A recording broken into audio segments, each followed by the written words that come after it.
Hey guys, wanted to put this one together to cover one of the most important decisions that you're going to make around your money, either now and into the future.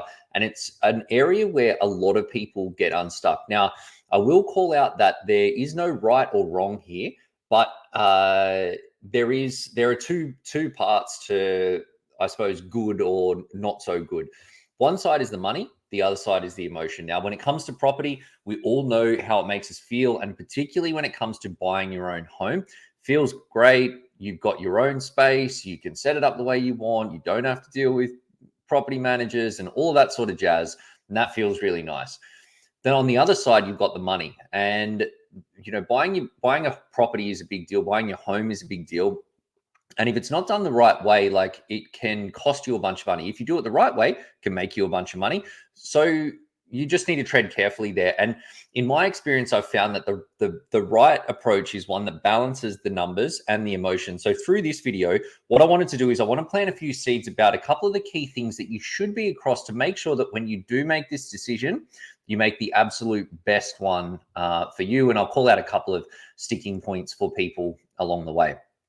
So look, to get started, I want to talk about an example showing how much a property costs when you buy it as an investment property. And then I'm going to circle back to show how much it costs when you buy it as your own home and what that the difference between those two is. So for this example, I've used round numbers of purchasing a $1 million property.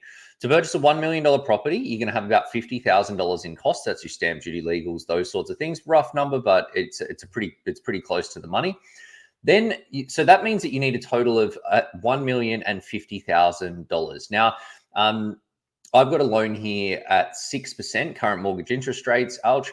But essentially, just looking at the interest costs on that loan, I will call out with this that I've assumed that you borrow the entire amount of the property value. The reason that I did this is because I didn't want to, people use different amounts for deposits.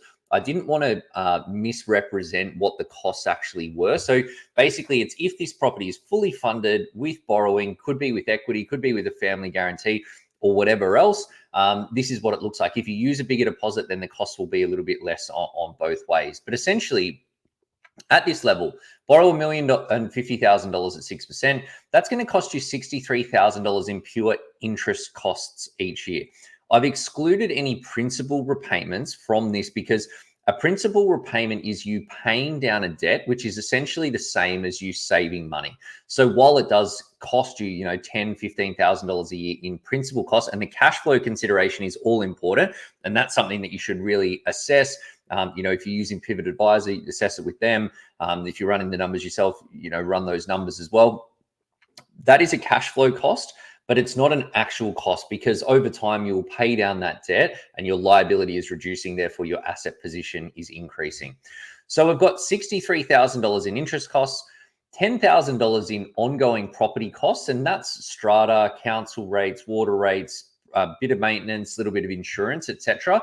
Again, a rough number, but it guide as 1% of the property value. So on $1 million property, that equates to $10,000 in costs. Now, running this as an investment property, you'd expect to receive about $40,000 a year in rental income. That's average rental yields across the country at 4%. So essentially, how it washes out is that you've got the total income that you've got is 40 grand, and then you've got $73,000 in costs. That works out to be $33,000 each year holding this property is going to cost you. But with an investment property, you are able to claim a tax deduction for that cost, and then you get a tax refund based on your tax rate. Now, I've used two different tax rates here. One at 34.5%, which is the tax rate that applies if your income is above $45,000 each year. Then I've used another one if your tax rate is 47%, so which is above $180,000 on the current tax rules. So essentially, you're going to pay $33,000. If your income's above 45 grand, you're going to get at least $11,000 back in tax. If your income's higher, you'll get a higher amount back. And therefore, the after-tax cost, which is really the only cost that matters, is $21,000 a year or $17,500 a year. Now, why would you buy a property when it's costing you money? Well, the reason that you would is because you're going to get this growth on the property as well. And the long-term growth rate in Australia is 6.3%. That means you're going to get about $63,000 in growth on your $1 million property. The cost less the growth, or the growth less the costs, to say it another way, is $41,000, or between $41,000 and $45,000 every year is your net upside after all of your costs. And that's exactly why buying a property is an awesome way to build your assets. You need to be careful, and obviously I've put together a bunch of content already on choosing good properties and making sure you get something that performs and all that sort of stuff. But assuming you get an average property that grows at the average growth rate, you're 40 grand better off every single year as a result of doing this. And that is your investment asset bottom line. So that's a good starting point. Then, though, I wanted to contrast to say, when you purchase this property as your own home, what does it actually look like? And in this case, you've got the same $1 million property, the same $63,000 in interest cost, the same total ongoing property cost, $10,000 a year. But with your own home, you don't get any tax deductions here for you. So that means that your after-tax cost is $73,000 each year of holding this property. If we compare this to you owning an investment property, you've only got $20,000 in costs here, but you need somewhere to live. So I've said, well, what if you rented the identical property next door, same $1 million property, paying the same $40,000 a year in rent that you're receiving on your investment property that's next door with the same value? That means that your total after-tax costs now are $61,000, between $57,000 and $61,000 each year. Again, just comparing it directly back, that compares to $73,000 from holding the property as your own home. And the difference between those two is between $12,000 and $16,000 each year. So basically, owning the exact same property and living in the exact same property, whether it's your own home or an investment property, you are better off to the tune of between 12 and 16 grand a year. The property upside is exactly the same because you've got exactly the same property. So you're still going to get exactly the same benefit from growth, regardless of whether you own it as investment property, as your own, or your own home. So for some people, when you see that, if you're in a really strong position and you've got ample surplus cash flow floating around, and you are prepared to essentially incur an expense of $12,000 to $16,000 a year for the pleasure of owning your own home, then great, all power to you. But if you're not in that position, you just need to think carefully. And the big part of the reason why I put this this video together is that we talk to a lot of people and they say, we really want our own home. We start running through the numbers and you see that the numbers just don't seem to be adding up. And I'll tell you something else, that when it comes to buying your own home, that people typically spend more on their own home, or at least want to spend more than they do when they purchase an investment property. And that throws the numbers way out, because if you spend 1.2 on your home instead of spending $1 million on an investment property, you're going to have a nicer home, but the cash flow cost is going to be even more. It's bigger, the difference between the two. Ultimately, buying a home does cost you more than running as an investment property. And to me, success, or whether you can afford to purchase a property, is not just about whether you can afford to meet the mortgage payments. It means that you can afford to meet your mortgage payments, that you can afford to pay down your home mortgage to zero in a time frame that you're happy with, so completely become mortgage free.